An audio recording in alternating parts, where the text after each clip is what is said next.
Alhamdulillahirrabbilalamin.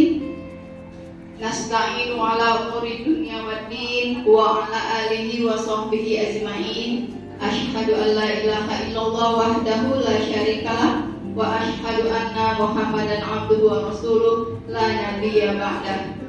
Sebelumnya yang kami hormati Bapak Kepala Sekolah atau yang mewakili, Bapak Ibu Dewan Guru yang sempat hadir pada siang hari ini yang kami hormati, dan anak-anak yang Ibu sayangi. Puji dan syukur marilah kita panjatkan kepada junjungan kita, kepada Allah Subhanahu wa Ta'ala. Berkat rahmatnya, karunia-Nya kita dapat berkumpul di siang hari ini dalam rangka diseminasi atau pengibasan modul 1.4 budaya positif. Saya sebagai calon guru penggerak angkatan 10 dari SMA Muhammadiyah Kota Pagar Alam.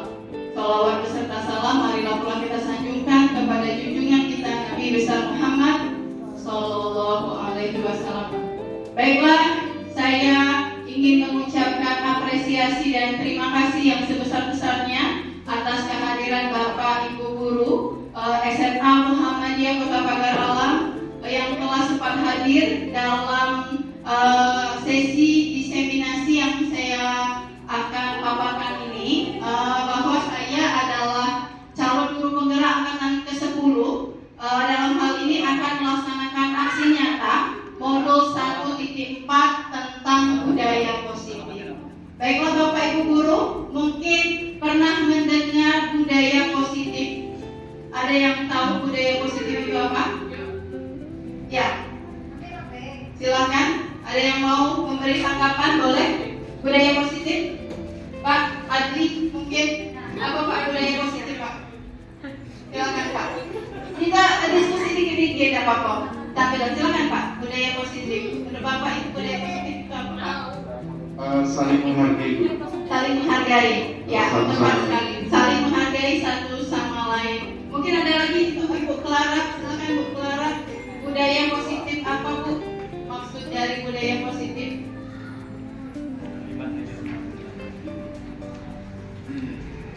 Baik, menurut saya budaya yang positif itu budaya yang memberikan kesan positif. Contohnya, ya benar tadi, saling menghargai tadi. Ya, terima kasih. Terima kasih apresiasinya. Tepuk tangan dulu untuk Ibu Clara dan Pak Fadli yang sudah menyampaikan. Jadi budaya positif di sekolah itu adalah nilai-nilai atau kebiasaan-kebiasaan di sekolah yang berpihak kepada peserta didik. Kenapa berpihak kepada peserta didik? Agar mereka dapat berkembang menjadi pribadi yang kritis, penuh hormat dan tanggung jawab. Jadi itu maksudnya ya.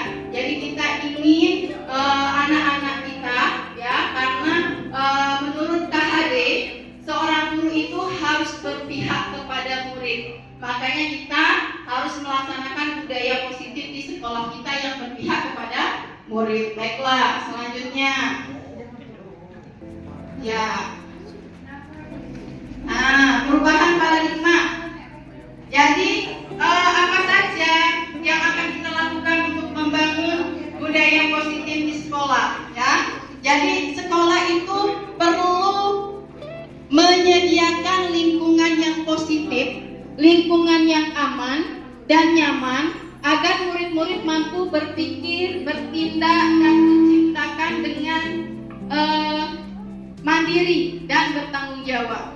Jadi lazimnya disiplin itu dikaitkan dengan kontrol ya. Jadi kontrol dalam hal ini kontrol guru dalam menghadapi murid. Jadi itu ya budaya positif itu. Baiklah. Nah Bapak Ibu, ada yang mau membacakan ini? Ada yang mau membacakan mungkin? Siapa? Ibu Pak Jun mau membacakan Pak? Ini Pak, silakan Pak dibaca sebentar Pak. Kebaca tidak Pak? Tak terlihat Bu, mata Tak terlihat. Mata rusak. Pak Fadli jadi. Pak Fadli baca ini Pak, tolong Pak. Coba. Ya, kita dengarkan Pak Fadli membacakan sebuah cerita. Nanti kita bahas sama-sama ya maksud cerita tersebut. Silakan Pak Fadli. Anda dan teman Anda akan melakukan kegiatan Cobalah Buka Anda adalah A. Tugas Anda adalah menggempalkan salah satu tangan Anda. Coba Anda bayangkan bahwa Anda menyimpan sesuatu yang sangat berharga di dalam kepala tangan Anda. Anda perlu menjaga benda tersebut sekuat tenaga Anda karena begitu pentingnya untuk kehidupan Anda. Tugas rekan Anda B adalah mencoba dengan segala cara untuk membuka kepala tangan Anda.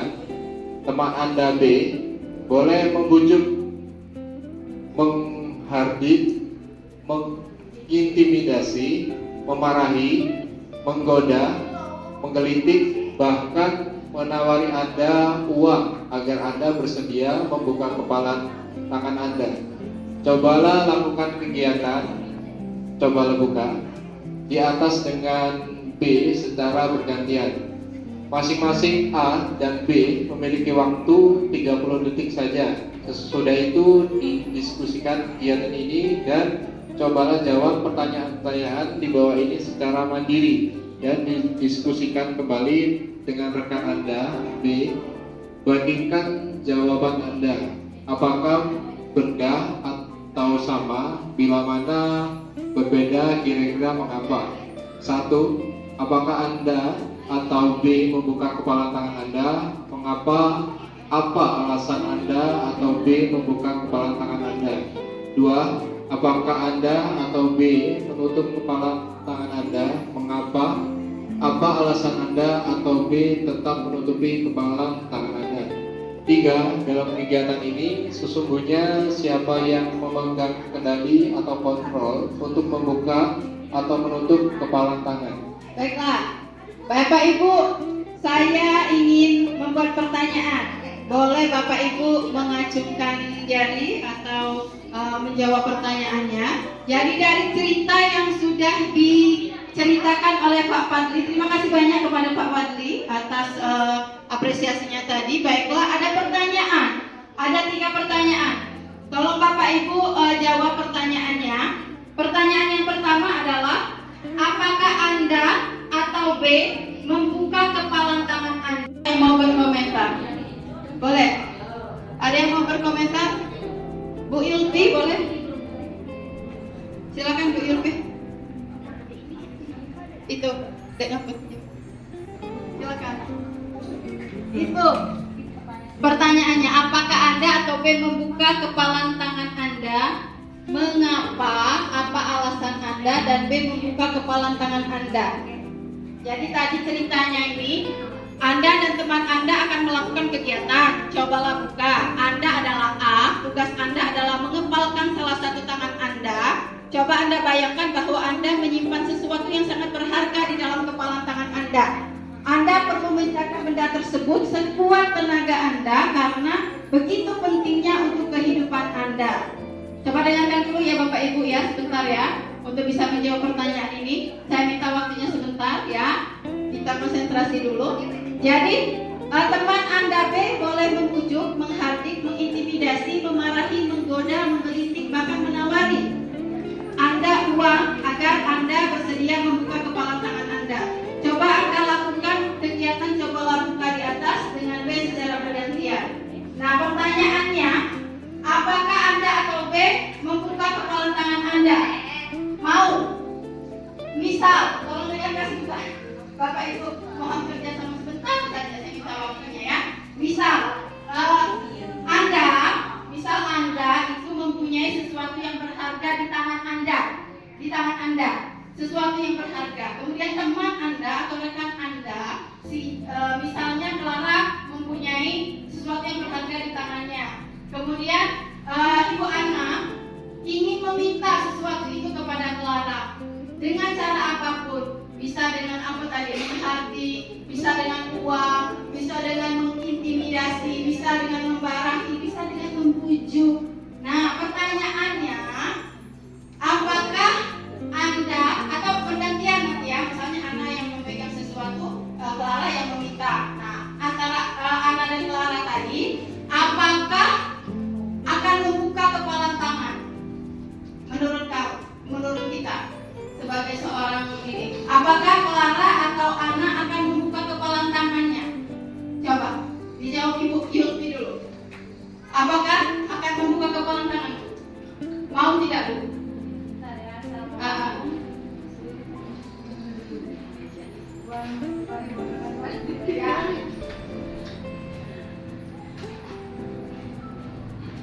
Baiklah, saya akan mencoba jawabnya ya. Apabila Ibu Clara memang membutuhkan, maka akan membuka kan kepala tangan itu sesuai dengan kebutuhan. Kalau memang itu perlunya untuk dibuka untuk diberikan kepada Ibu Clara tadi. Ya, misalnya ya. Baiklah, terima kasih Ibu. Kemudian alasannya kalau dia membutuhkan. Pertanyaan yang kedua adalah apakah Ibu Clara, ini misalnya Anda ya, jangan Ibu Clara ya, saya. Apakah Anda dan D akan menutup kepala tangan? Mungkin Ibu Ana, mengapa? Apa alasannya? Misalnya tadi membuka kan, kalau ini menutup Bu Ana. Misalnya Bu Ana menutup, tidak mau membaginya sesuatu yang berharga tadi. Kenapa mau menutupnya?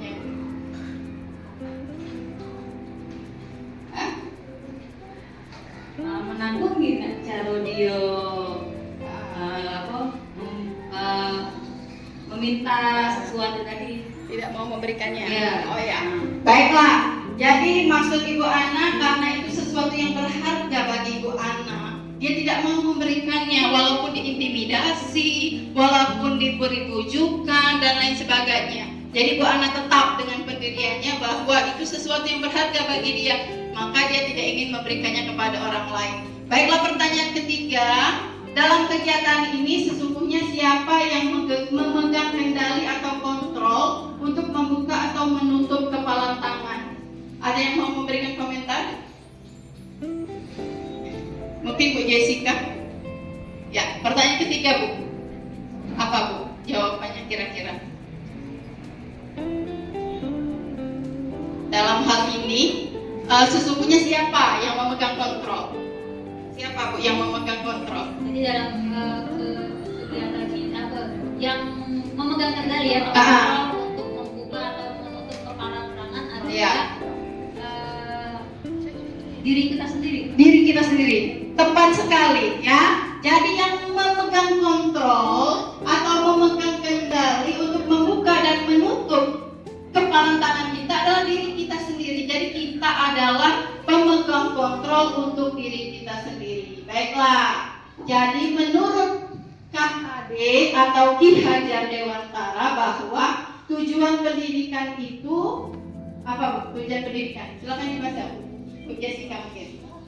Tujuan pendidikan menurut Ki Hajar Dewantara Itu menuntut segala kodrat yang ada pada anak-anak agar mereka dapat mencapai keselamatan dan kebahagiaan yang setinggi-tingginya, baik sebagai manusia maupun sebagai anggota masyarakat. Oleh sebab itu, pendidik hanya dapat menuntun tumbuh dan hidupnya kekuatan kodrat yang ada pada anak-anak agar dapat memperbaiki lakunya, bukan dasarnya hidup dan tumbuhnya kekuatan kodrat anak.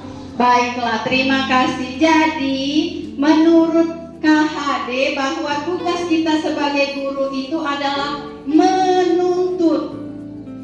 Selama ini kita menuntun atau menuntut, Bu? Bapak Ibu? Hah? Menuntut atau menuntut kita kepada murid kita selama ini?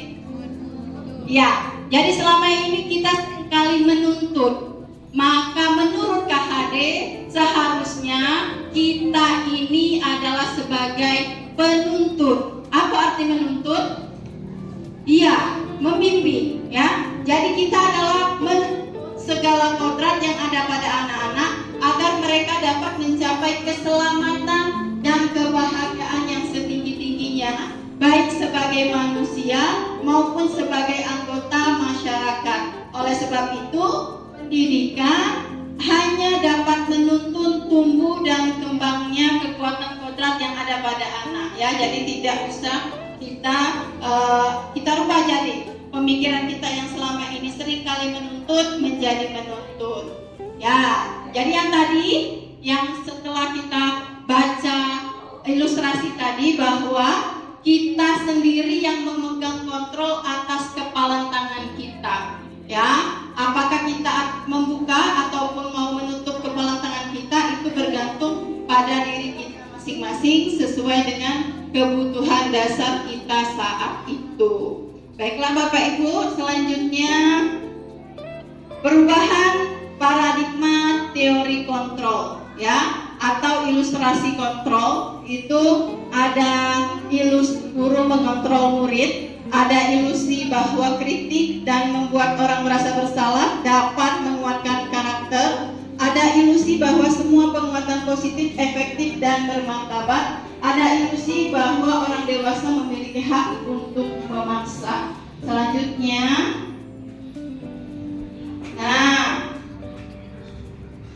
ada perubahan paradigma stimulus respon teori kontrol. Siapa sesungguhnya yang memiliki kontrol? Ya, ada stimulus respon, ada stimulus kontrol. Tolong diperhatikan bentar ya Bapak Ibu ya. Jadi kalau stimulus respon itu, misalnya kita mencoba mengubah agar orang berpandangan sama dengan kita, itu respon. Stimulus respon. Kalau teori kontrol, kita berusaha memahami pandangan orang lain tentang dunia. Kemudian perilaku buruk dilihat sebagai suatu kesalahan, itu stimulus respon. Kalau kontrol, semua perilaku memiliki tujuan. Stimulus respon, orang lain bisa mengontrol saya. Kalau kontrol, hanya Anda yang bisa mengontrol diri Anda sendiri.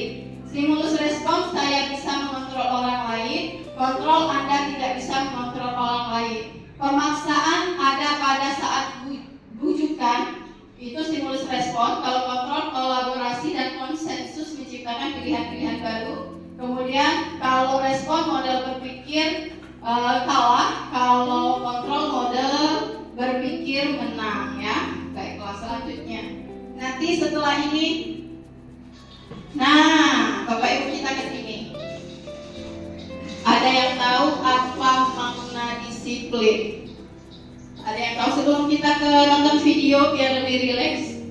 Ada yang tahu makna disiplin? Disiplin mungkin? Apa itu disiplin Bapak Ibu? Bapak Ibu pernah dengar disiplin? Apa? Peraturan? Apa Bu? Peraturan Bu ya? Ya. Jadi di sekolah kita itu kita menanamkan disiplin yang tinggi. Biasanya kita membuat peraturan itu dari atas ke bawah atau dari salah satu pihak, tidak dari kedua belah pihak, ya.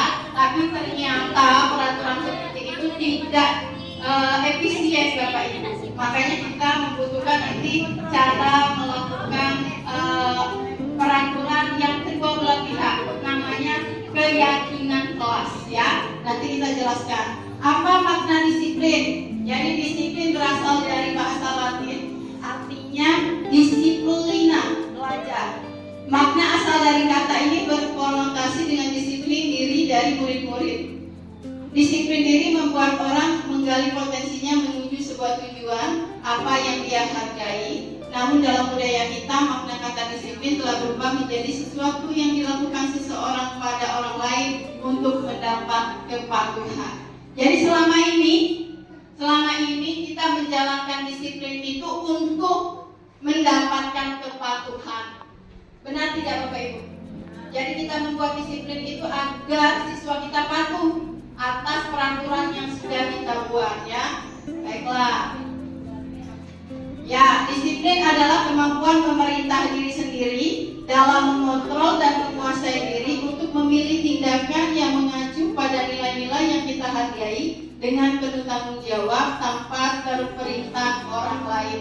Jadi sebenarnya seharusnya disiplin itu dari dalam dirinya, ya. Jadi kita akan membuat siswa itu melakukan sesuatu itu berdasarkan keinginan dari dirinya sendiri, kepatuhan atas dirinya sendiri, bukan dari dorongan orang lain atau dorongan eksternal, ya, tapi dorongan internal dari dalam diri dia sendiri.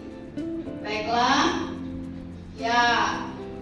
Maksud dari nilai-nilai yang kita hargai adalah nilai-nilai kebajikan, sifat-sifat positif manusia yang merupakan tujuan dari 6 profil pelajar Pancasila. Ada yang hafal Bapak Ibu? 6 profil pelajar Pancasila. Mungkin Pak John hafal pasti. 6 profil pelajar Pancasila. Beriman dan bertakwa. Boleh saya nyanyi Pak? Ya, coba Pak. Yo, ini dia calon guru penggerak angkatan selanjutnya. Silakan Pak. Pelajar Pancasila. Dapat Pak lagu ini Pak? Hah? Ibu Clara apa? Dan mungkin lah guru kelas 10 tidak mau belajar Pancasila. Ya. Apa lagu 6 profil belajar Pancasila? Belajar Pancasila, beriman dan bertakwa pada Tuhan yang Esa dan berakhlak mulia, berkebinekaan global, gotong royong mandiri, kreatif dan apa Bu? Bernalar kritis. Ya, terima kasih. Setelah ini kita hafal sama-sama ya Bapak Ibu ya. Karena tujuan dari kurikulum Merdeka itu adalah ingin mendapatkan 6 profil pelajar Pancasila bagi murid-murid kita ya. Jadi ada teori motivasi perilaku manusia. Jadi ada 3 teori motivasi. Yang pertama adalah untuk menghindari ketidaknyamanan atau hukuman. Apa yang akan terjadi apabila saya tidak melakukannya. Kemudian yang kedua, untuk mendapatkan imbalan dari orang lain atau institusi. Apa yang akan saya dapatkan apabila saya melakukannya. Nah, itu adalah motivasi dari luar atau motivasi eksternal. Yang kita butuhkan kepada siswa, yang kita harapkan adalah motivasi internal. Apa itu motivasi internal? Ya, untuk menghargai diri sendiri. Saya akan menjadi orang yang seperti apa bila saya melakukannya. Nah, itu motivasi yang kita harapkan bagi siswa kita ya, motivasi internal. Kemudian ada kebutuhan dasar manusia. Ada yang tahu kebutuhan dasar manusia ini sebenarnya ada apa, Baik? Ada ini. Sebenarnya kebutuhan dasar manusia itu ada cinta kasih atau ingin diterima. Jadi siswa itu ingin dicintai, ingin diterima. Makanya kadang siswa kita itu banyaknya gawe, ya, banyaknya gawe. Ternyata mereka kurang kasih sayang, ya. Makanya mereka mencari perhatian. Mungkin mereka ingin mendapatkan kebutuhan dasarnya, ingin penguasaan, ya, ingin menjadi kepala ketua kelas, mungkin kan, ingin menjadi apa, ingin memiliki kekuasaan, ya. Kemudian ada kesenangan, mungkin dia pelajaran kita yang CBSA, catat buku sampai habis itu tidak senang dia belajar seperti itu. Makanya dia senanglah belajar olahraga karena dia butuh kesenangan, ya. Kemudian jadi tipe siswa itu beda-beda ya Bapak Ibu. Jadi ada beberapa kebutuhan dasar manusia. Kemudian ada yang ingin kebebasan. Mungkin dia ingin bebas berpendapat. Tidak bisa kita atur, kamu harus A ya. Ternyata anak itu tidak mau A. Makanya mereka punya kebutuhan dasar tadi, kebebasan. Jadi ada 4 kebutuhan dasar manusia. Nih misalnya, ya. Kita lanjut. Nah, sekarang kita ke 5 posisi kontrol guru.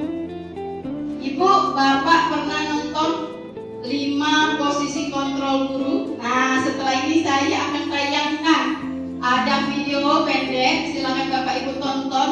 Dan harus tapi Bapak Ibu, apa atau di mana posisi saya saat ini?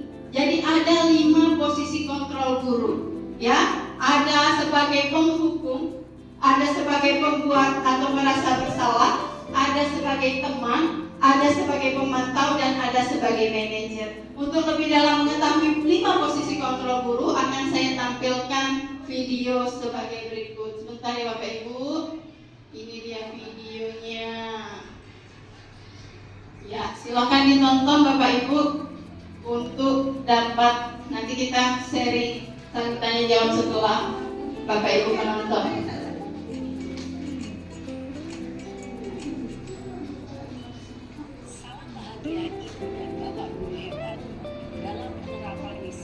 Positif restitusi. Salah satu program yang dikembangkan adalah 5 posisi kontrol. 5 posisi kontrol dalam restitusi adalah proses perjalanan Suaranya Bapak Ibu ya. agar dapat mengetahui dirinya. Pada video kali ini kita akan membahas tentang 5 posisi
Bapak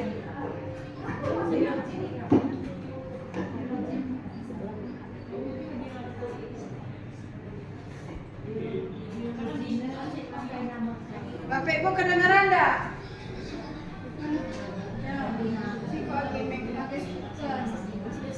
Iya pakai speaker. Kecil nih on.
Nah, ini posisi pembuat merasa bersalah Bapak Ibu. Kalau tadi posisi penghukum.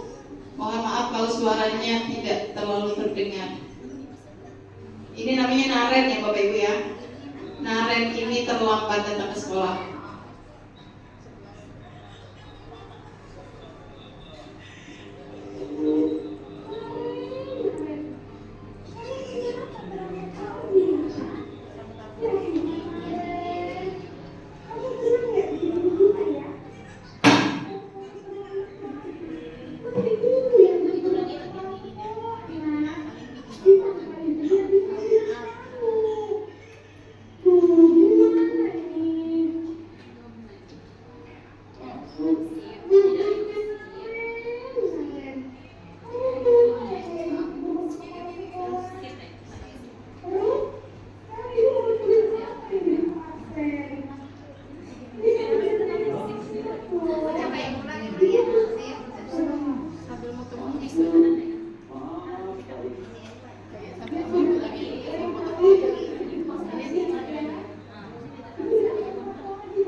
Suara cenderung lembut, tenang, namun kata-katanya menyalah.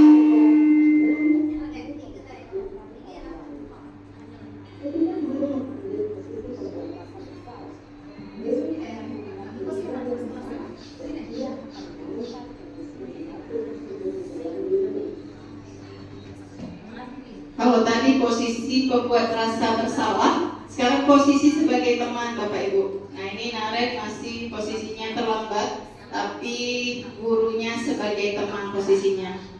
Kalau yang pertama tadi sebagai penghukum, kedua merasa bersalah, pembuat rasa bersalah, yang ketiga adalah sebagai teman. Lihatlah cara ibu ini sebagai teman ya. Baik lagi Bu. Nah kan, lembut sekali. Pakai sayang-sayang ya Bapak Ibu ya. Nah, kamu. Nah, iya. Ya, mungkin ada Bapak Ibu yang memiliki posisi kontrol sebagai teman ya.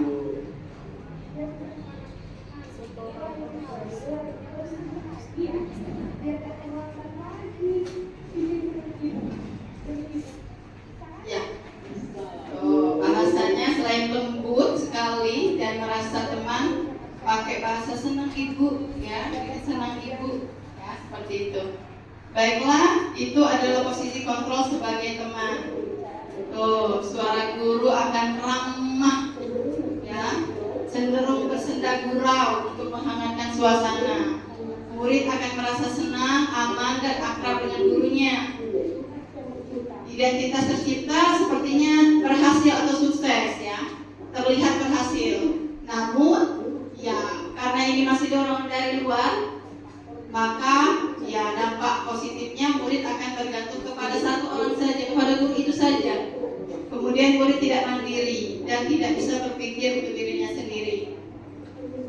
Ya, jadi kalau sebagai teman, murid ketergantungan dengan satu orang guru, setelah diganti guru lain, mereka akan berganti posisi juga, ya.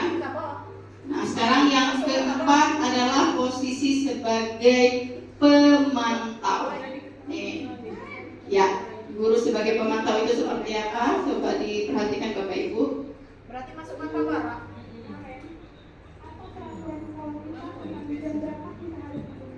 Ya, menanyakan peraturan. Ya.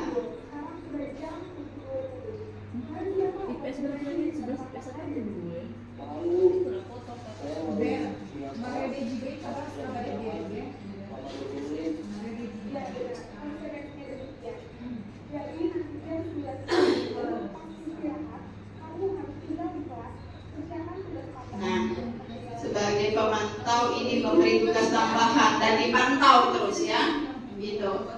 Nah, posisi pemantau mengandalkan perhitungan data untuk mengontrol murid. Posisi pemantau bersuara data, tidak emosional, tidak bersenda gurau ataupun menggunakan bahasa yang tinggi.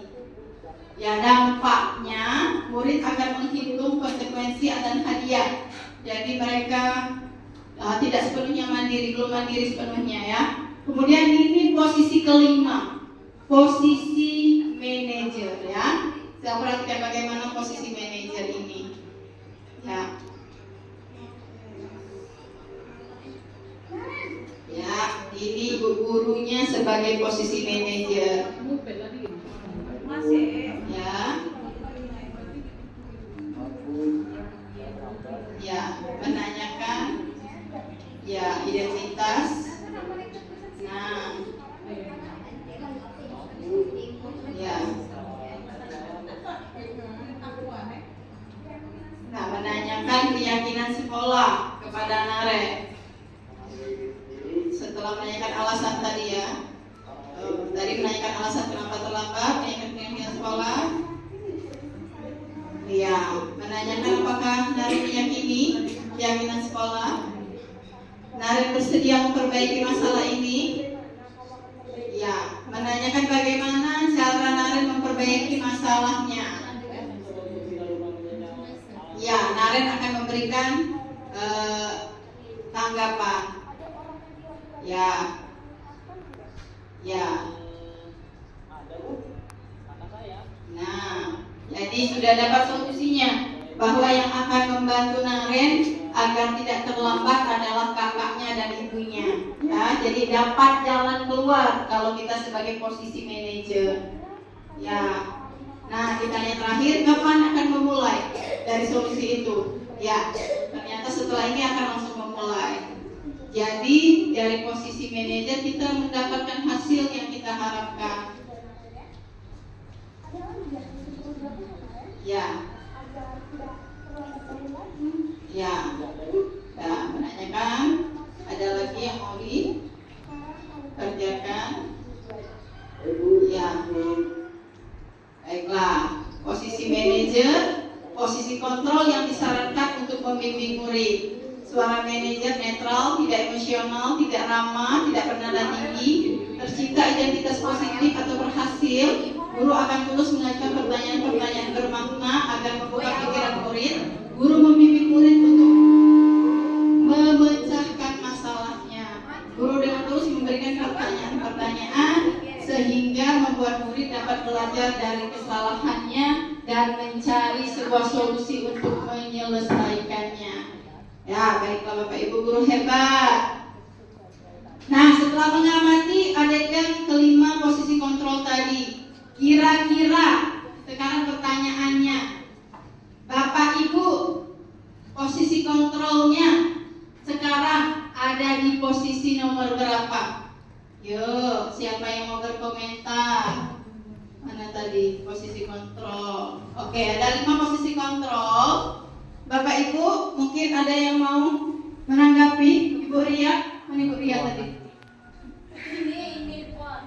Oh iya, Bu Ria. Pemancing Bu Ria. Oke, silakan Bu Ria. Bu Ria, posisi kontrolnya ada di nomor berapa saat ini Bu Ria? Oke, Assalamualaikum warahmatullahi wabarakatuh. Waalaikumsalam warahmatullahi wabarakatuh. Dari 5 posisi kontrol tersebut, mungkin saya masih di pembuat rasa bersalah dan penghukum ya. Ya. Ya karena budaya positif di sekolah kita ini tentunya masih kurang ya. Jadi kalau menerapkan posisi penghukum dan pembuat rasa bersalah akan memberikan efek jerah kepada siswa. Ya. Nah, tapi setelah tahu dari posisi kontrol ini, yang terbaik itu adalah posisi sebagai manajer. Ya. Saya akan berusaha untuk menjadi posisi sebagai manajer ke depannya. Terima kasih banyak Ibu Ria atas anggapannya. Baiklah, mungkin ada lagi Ibu cantik ini yang ingin memberi tanggapan. Bu, sekarang Ibu ada di posisi kontrol yang mana, Bu? Apakah Ibu sudah di posisi yang kelima atau masih posisi yang keberapa? Coba Ibu. Jadi Ibu masih posisi yang mana Bu selama ini Ibu menjadi guru? Jadi seorang guru itu posisi kontrolnya. Baik, Assalamualaikum warahmatullahi wabarakatuh. Waalaikumsalam warahmatullahi wabarakatuh. 5 posisi kontrol guru tentunya di dalam kelas pastinya sebagai manajer ya Bu ya. Ya. Apalagi kita guru itu biasanya manage siswanya untuk melakukan sebuah kegiatan yang mana pada pembelajaran itu kita sebagai pengatur dalam sebuah kelas. Terima kasih. Ya, terima kasih Ibu atas tanggapannya, bagus sekali. Jadi alhamdulillah Ibu Ferni ya. Ibu Ferni ini sudah menerapkan sebagai posisi manajer. Bukan untuk Ibu Ferni dan Ibu Ria. Ya, alhamdulillah. Jadi Ibu Ferni ini sudah menerapkan posisi manajer ya, posisi manajer yang sudah kita tonton tadi. Mungkin ada lagi tanggapan? Ibu.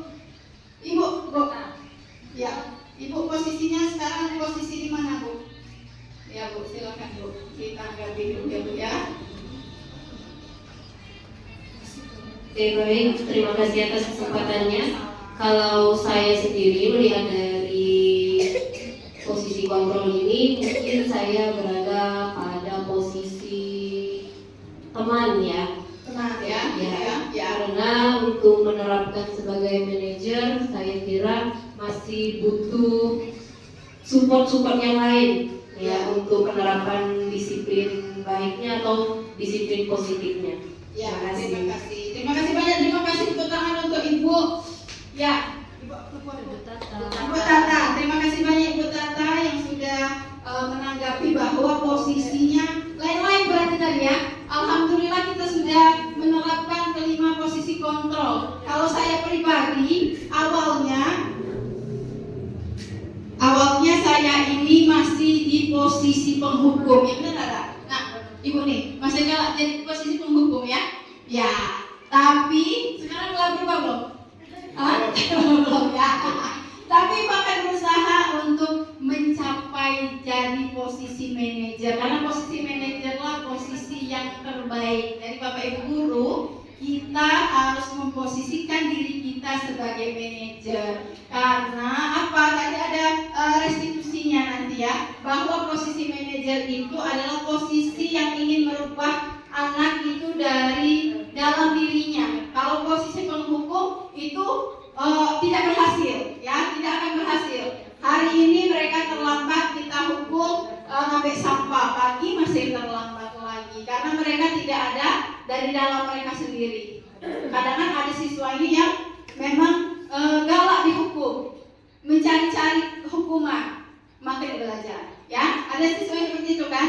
Ya, jadi ditunggunya kita ini menghukum. Ternyata posisi menghukum itu tidak bagus atau tidak berhasil ya. Kemudian posisi yang kedua tadi adalah posisi memberi rasa bersalah. Itu juga tidak berhasil, sama dengan menghukum. Bedanya dia tidak langsung menghukum tapi dengan bahasa nanti ibu kena marah kepala sekolah nak, ya, tapi tidak menghukum, tapi memberikan rasa bersalah. Kemudian ada posisi teman. Posisi teman cenderung sepertinya berhasil, tapi itu hanya berhasil dari luar. Kenapa seperti itu? Ada kasus, ada ibu guru, ya, dia posisi sebagai teman. Misal ibu Ria kepada anak di kelasnya berposisi sebagai teman. Sudah akrab sekali ya posisi teman tadi. Nah, sayang, yang seperti itu ya nak, seperti itu ya. Tapi setelah ibu Ria ini tidak masuk, diganti oleh ibu Reli. Ibu Reli ini tidak dihargai karena menurut siswa bukan ibu Reli ini bukan ibu Ria, ya. Ibu Reli ini orang lain. Yang dihargai cuma ibu Ria saja karena bagi mereka yang merasa nyaman sebagai teman itu ibu Ria saja, guru yang lain tidak. Makanya posisi teman seperti berhasil tapi ternyata tidak karena itu adalah dari luar saja. Kemudian ada posisi pemantau. Posisi pemantau juga sama ya dengan posisi teman tadi, hampir mirip. Yang berhasil adalah posisi manajer seperti yang kata Ibu Ferni tadi, bahwa kita sebagai guru itu harus menjadi manajer yang bisa merubah dari dalam. Jadi kita membuat keyakinan kepada siswa kita bahwa mereka harus bersikap baiknya dari dalam mereka sendiri. Baiklah, ada pernyataan-pernyataan. Nah ini, saya kecewa sekali dengan kamu. Ya, itu adalah pernyataan membuat orang merasa bersalah. Ya, ada yang kamu tidak pernah benar melakukannya, itu penghukum dan seterusnya ya.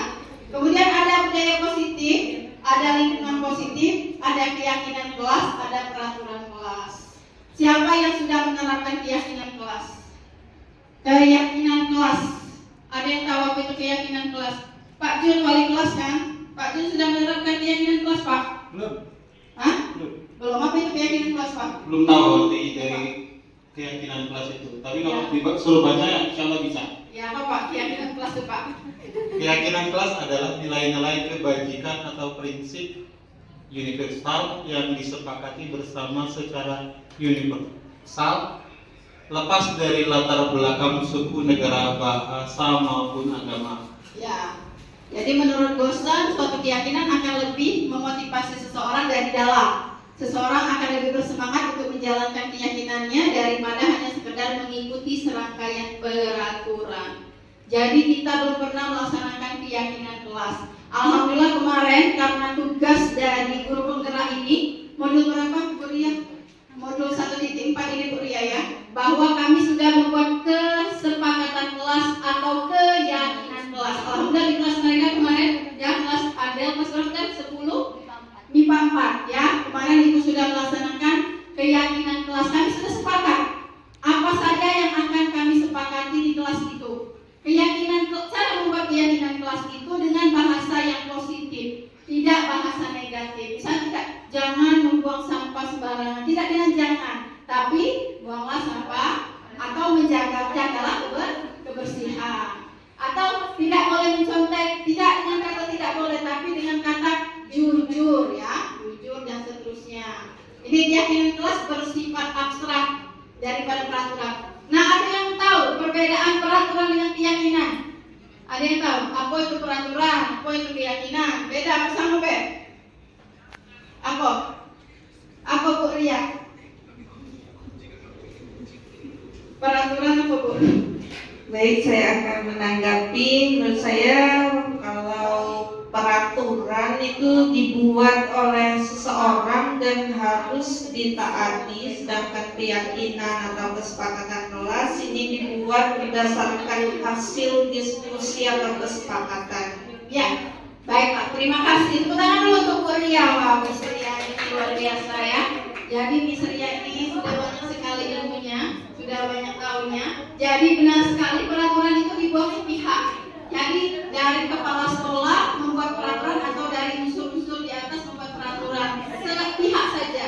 Jadi yang lain cuma menjalankan peraturan. Tapi kalau keyakinan itu dibuat secara bersama-sama, disepakati bersama-sama, diyakini bersama-sama, dijalankan bersama-sama. Yaitu bedanya keyakinan dan peraturan. Ini ada nih. Peraturan selalu kembalikan buku ke tempatnya. Misalnya itu peraturan. Kalau keyakinan adalah tanggung jawab. Jadi abstrak bahasanya ya, bahasanya menyeluruh. Seperti itu ya. Nah ini contohnya nih, kami sudah membuat keyakinan kelas kemarin di kelas itu. Jadi awalnya saya menawarkan kita akan membuat keyakinan kelas, apa saja yang akan kita yakini di kelas itu.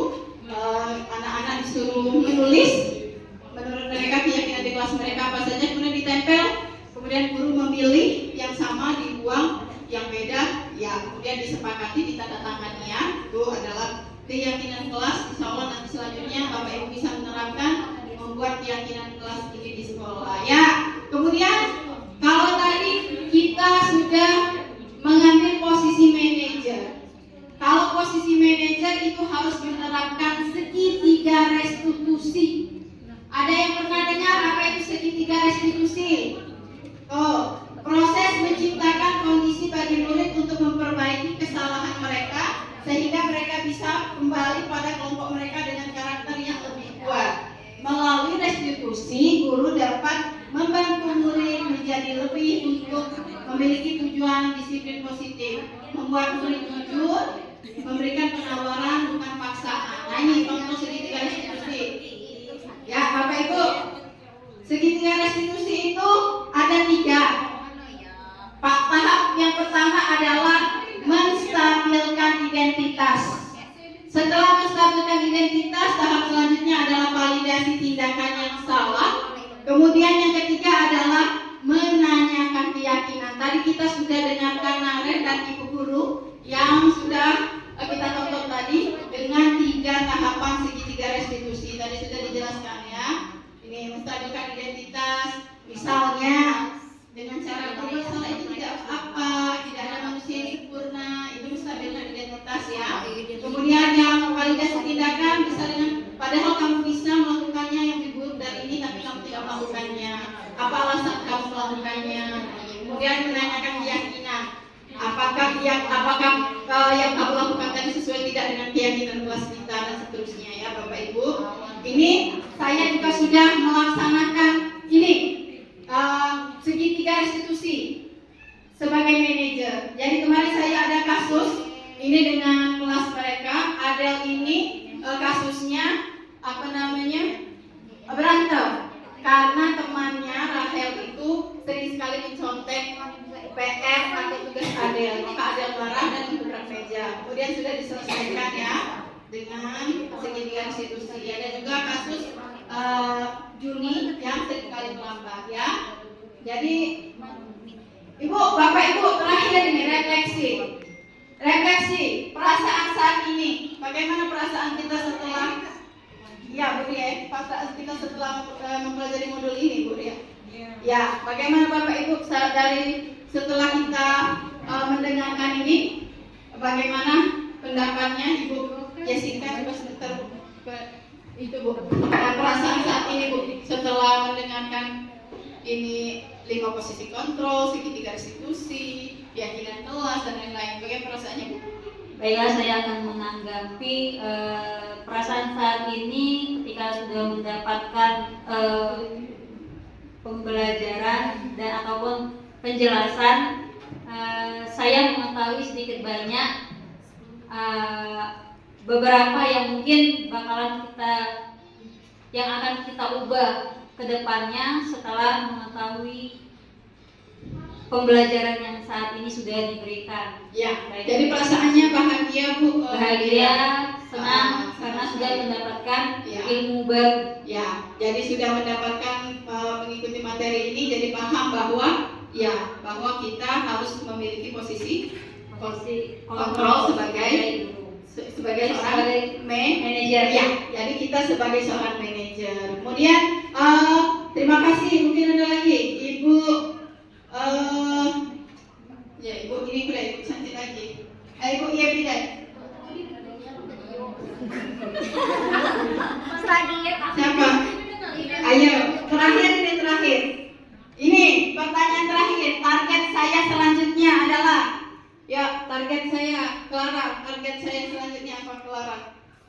Perasaan dulu, perasaan apa Clara?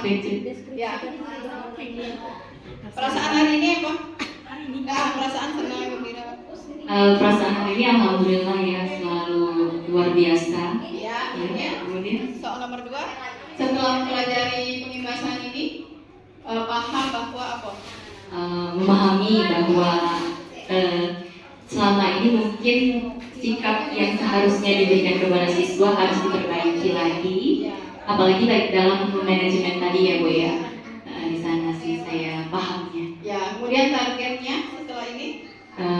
Mungkin target yang harus dicapai lebih ke penerapan ke depannya ya, tentang kegiatan tadi. Bagus sekali, terima kasih tepuk tangan untuk Ibu Clara ya.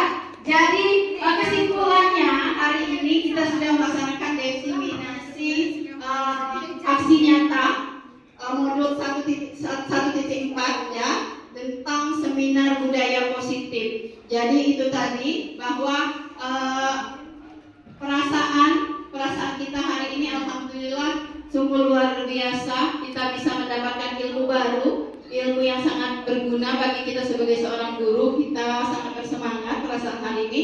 Setelah mengikuti materi ini, kita jadi paham bahwa 5 posisi kontrol kita selama ini masih sebagai penghukum, masih sebagai pembuat rasa bersalah, masih sebagai teman, itu belum maksimal. Jadi kita berubah menjadi seorang manajer. Kemudian target kita selanjutnya adalah kita akan mengimbaskan atau melaksanakan posisi-posisi kontrol budaya positif ini di sekolah kita di SMA Muhammadiyah unggulan Kota Pagar Alam tercinta dan terbaik ini. Terima kasih Bapak Ibu Guru. Saya akhiri pertemuan kita pada hari ini. Nun kolami wa mayasyurun. Mohon maaf apabila banyak kesalahan. Saya akhiri. Assalamualaikum warahmatullahi wabarakatuh.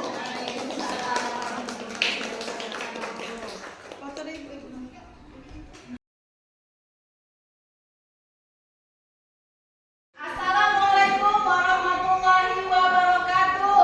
Waalaikumsalam warahmatullahi wabarakatuh. Bagus. Apa kabarnya anak-anakku? Alhamdulillah luar biasa. Allahu Akbar. Barokah. Amin. Baiklah. Hari ini sebelum kita memulai pembelajaran ya, kita akan membuat keyakinan kelas agar pembelajaran kita bisa berjalan dengan kondusif ke depannya. Jadi pernah dengar apa itu keyakinan kelas? Tidak. Pernah dengar? Tidak? Ada yang pernah dengar? Apa itu keyakinan kelas? Ada yang tahu? Tidak. Kalau peraturan sekolah, tata tertib, tahu? Tahu. Coba apa itu? Apa itu peraturan tata tertib sekolah? Tidak boleh merokok di sekolahan. Tidak boleh merokok di sekolahan. Jadi apa itu? Tidak boleh. Artinya apa? Harus ditaati oleh siswa-siswi yang oh iya, bagus sekali. Harus ditaati ya, harus ditaati oleh siswa-siswi yang ada di sekolah. Itu adalah peraturan sekolah. Nah, tapi sekarang kita akan membuat keyakinan, bukan peraturan. Ngapa keyakinan, Bu? Apa arti keyakinan? Ngapa sampai yakin? Keyakinan judulnya, ya, agar kita bisa melaksanakannya dengan yakin. Jadi kita tidak terpaksa. Kalau peraturan kesannya kan terpaksa. Oh, aturan harus dilaksanakan. Tapi kalau keyakinan, kita yakin bahwa sesuatu itu baik untuk kita. Makanya kita yakin untuk melaksanakannya. Nah, kali ini kita akan membuat keyakinan kelas dalam bentuk apa? Dalam bentuk kesepakatan kelas. Nah, pertanyaan lagi. Kenapa sampai nak kesepakatan? Kenapa? Nak kesepakatan kelas. Nak kesepakatan. Kalau tadi keyakinan, biar kita yakin. Kalau sekarang kesepakatan, apa arti sepakat? Coba. Sepakat setuju. Jadi apa? Jadi suka sama suka, ya. Jadi kita ini kalau nggak suka sama suka, kata orang itu tak suka maka tak percaya.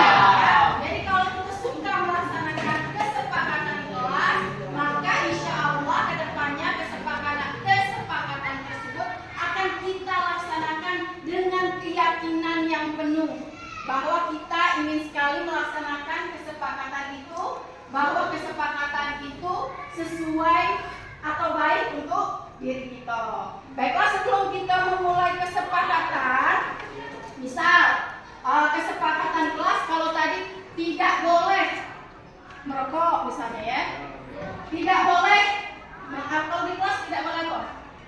Misalnya tidak boleh membuang sampah sembarangan, tidak boleh tidur di kelas, tidak boleh apa lagi, tidak boleh saling mencontek. Nah, kalau dia dalam bentuk kesepakatan, kalau tadi dalam bentuk aturan tidak boleh.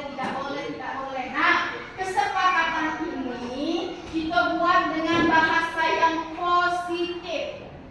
Jangan dengan kata tidak boleh, tapi dengan positif. Misal, kalau tidak boleh mencontek berarti positifnya apa dia? Boleh mencontek. Positifnya apa dia? Misalnya, jujur. Nah, berarti dia jujur. Kalau tidak boleh membuang sampah sembarangan, positifnya apa?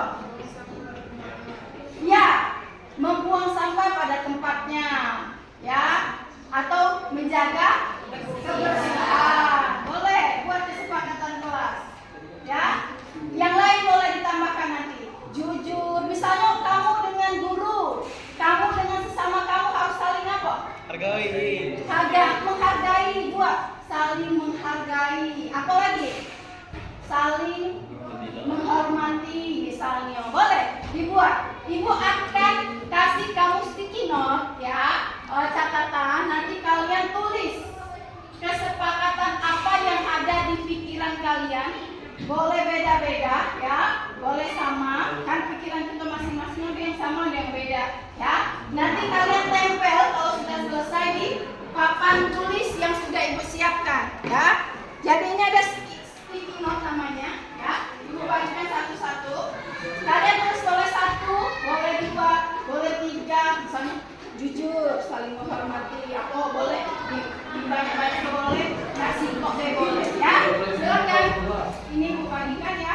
Silakan tulis. Silakan kalian tulis dengan pikiran kalian masing-masing. Kalau sudah selesai, boleh kalian tempelkan di dinding papan tulis yang sudah kita siapkan ya. Silakan kalian tulis. Menurut kalian apa yang akan kita lakukan?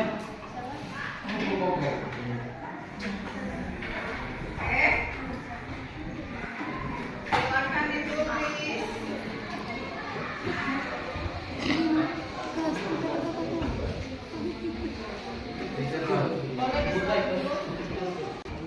Ya, tulis boleh.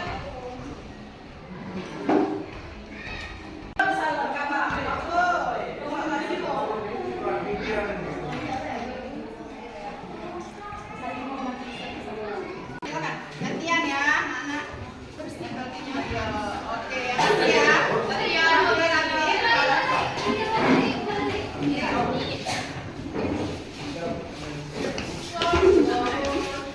Pelan-pelan.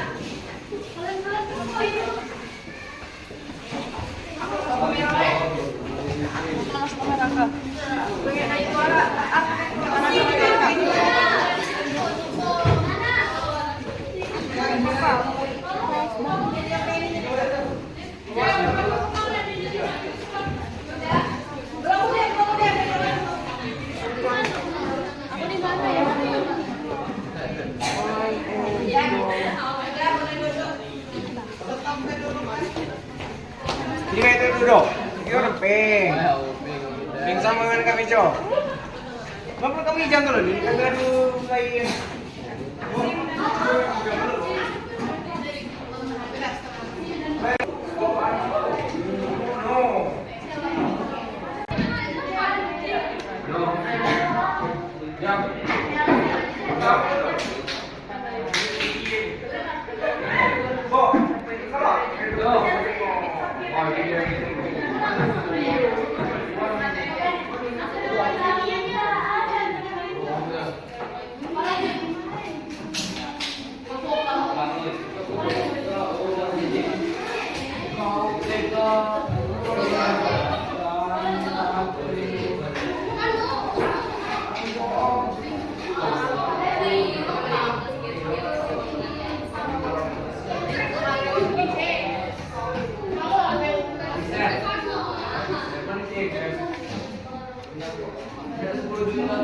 menghormati. Aku tidak suka menghormati.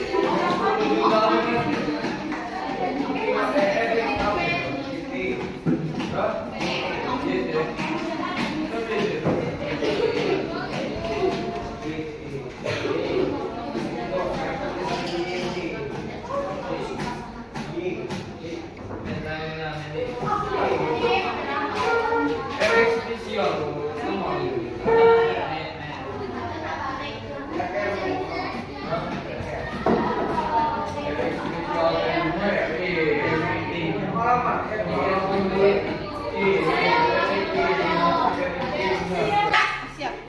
Baiklah anak-anak, kita sudah tadi Ibu pilih-pilih dari sekian banyak kesepakatan, ada kesepakatan yang sama. Jadi kalau kesepakatannya sama itu ambil satu saja, yang lain kita pindahkan karena sama intinya ya. Jadi karena sama kita ambil kesepakatan yang beda. Yang pertama akan Ibu bacakan, ini adalah kesepakatan yang pertama. Tidak boleh, tapi sebenarnya bahasa kita tadi adalah yang positif ya, jangan ada kata tidak boleh ya. Jadi tidak bolehnya tidak, kita ambil yang ini, saling menghormati satu sama yang lain. Berarti kesepakatan saling menghormati kita sepakati apa tidak? Sepakat. Sepakati atau tidak? Sepakat. Jadi kita ambil yang pertama adalah saling menghormati dan menghargai sesama kita, antar guru, antar dengan sesama teman, sesama kakak kelas, sesama yang ada di sekolah ini, wali kelas, kepala sekolah, TU dan lain-lain. Ya, kita sepakat? Sepakat. Ambil yang ini, saling menghormati dan menghargai sesama. Ya. Kemudian jujur, ya. Ini sudah ada masuk saling menghargai. Saling jujur. Sepakat dengan kata jujur? Sepakat. Jujur itu termasuk tidak boleh mencontek tadi ya. Jujur berarti. Apalagi jujur selain tidak mencontek?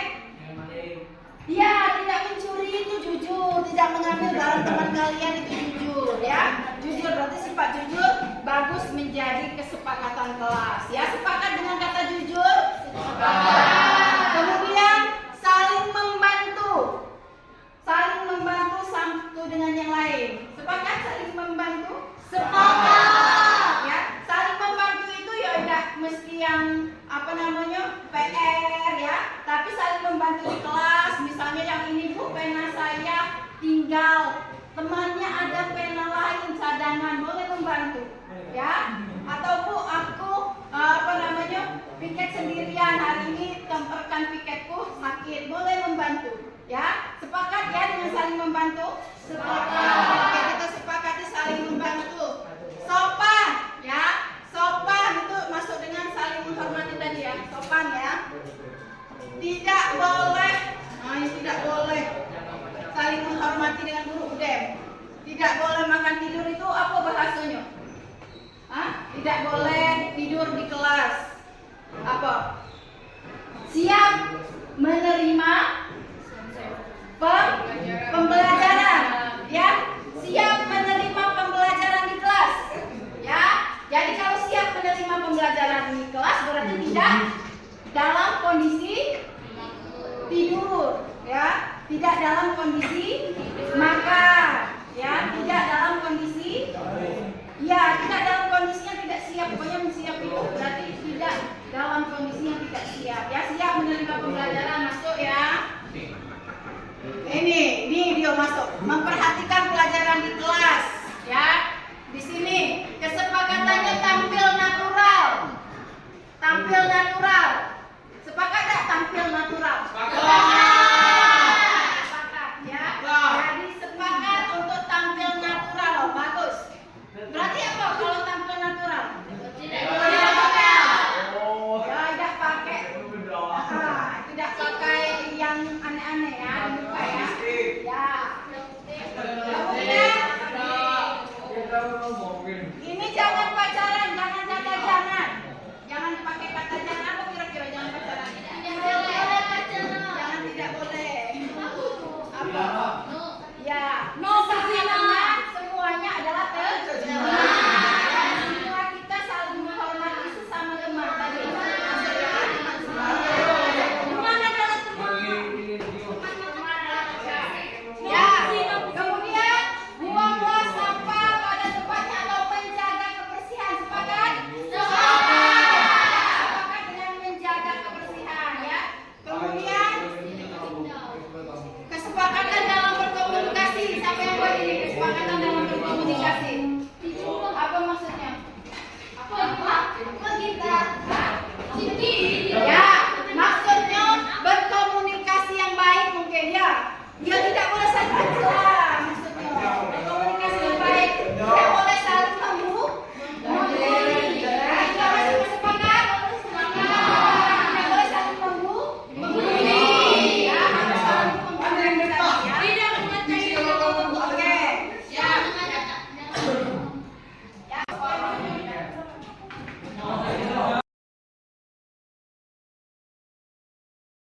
Oke.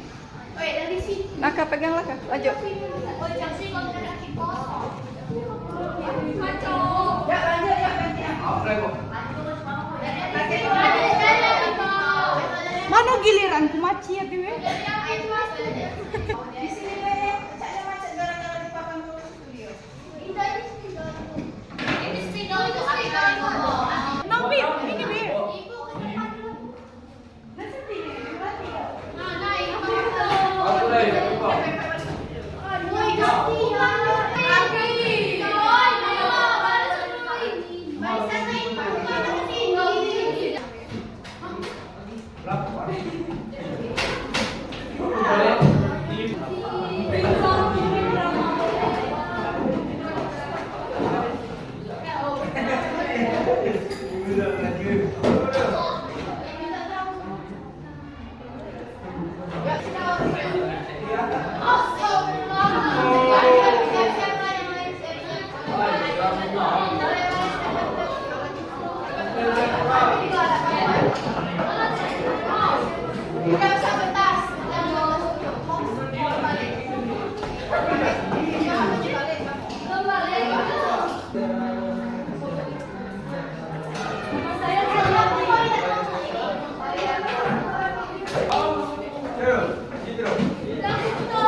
Tidak bisa. Tidak. Itu ada Bella. Tahu. Tapi ini tahu. Dia tahu. Dia malu mau ada mungkin pemer. Oke. Aku kita mau baca bu. Aduh. Yang bermasalah, yang bermasalah di sini.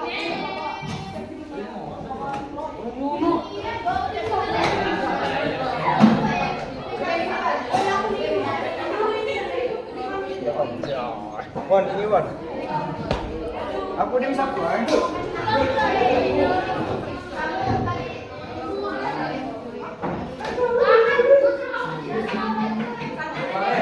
Mau nasi lah nunggu di rumah.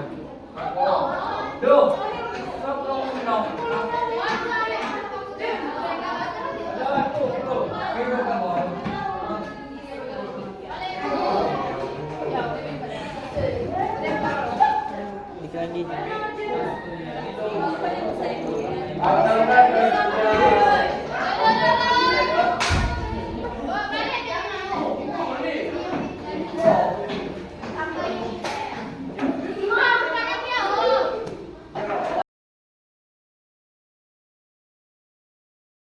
Assalamualaikum warahmatullahi wabarakatuh. Perkenalkan, saya Muhammad Juni dari kelas 10 MIPA 4. Assalamualaikum warahmatullahi wabarakatuh. Perkenalkan, nama saya Rahel Alfiani dari kelas 10 MIPA 4. Assalamualaikum warahmatullahi wabarakatuh. Perkenalkan, nama saya Adelia Jadi Putri. Saya berasal dari kelas 10 MIPA 4. Maju. Assalamualaikum warahmatullahi wabarakatuh. Perkenalkan, nama saya Mustika Mati Putri. Saya berasal dari kelas 10 MIPA 4. Maju.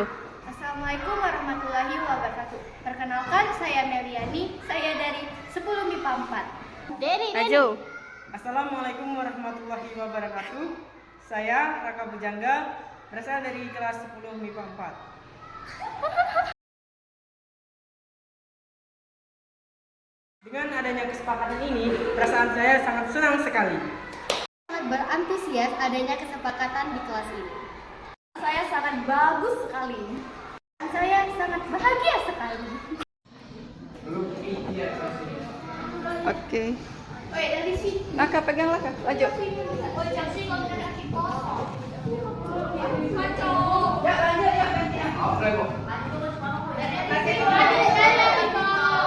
Mana giliran kumaci ya Dewi? Di sini deh, saya macet gara-gara di papan tulis studio. Nampi, ini Dewi.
Zona nomor berapa? Tulis namu B.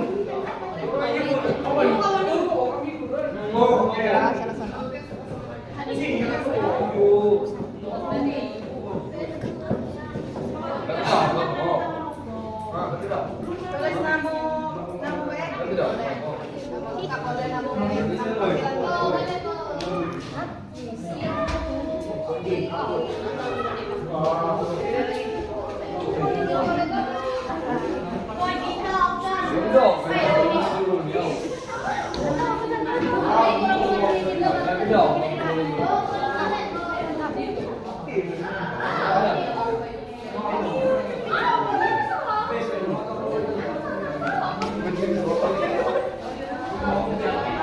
Tidur di bawah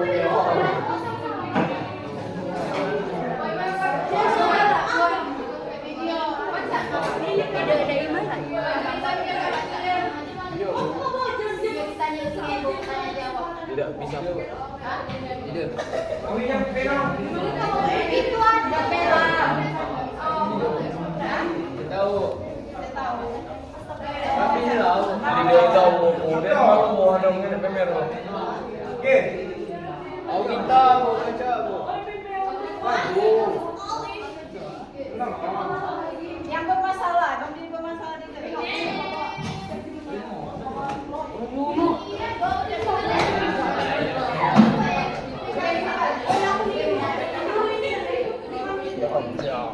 Wan, ini Wan. Aku dia satu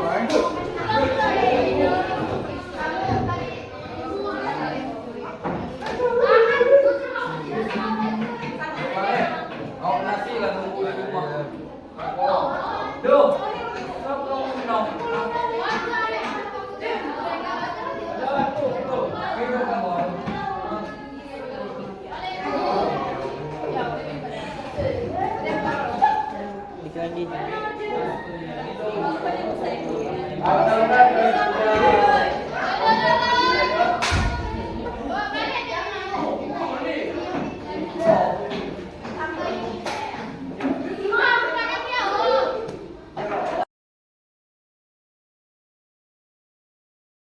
Dengan adanya kesepakatan ini, perasaan saya sangat senang sekali.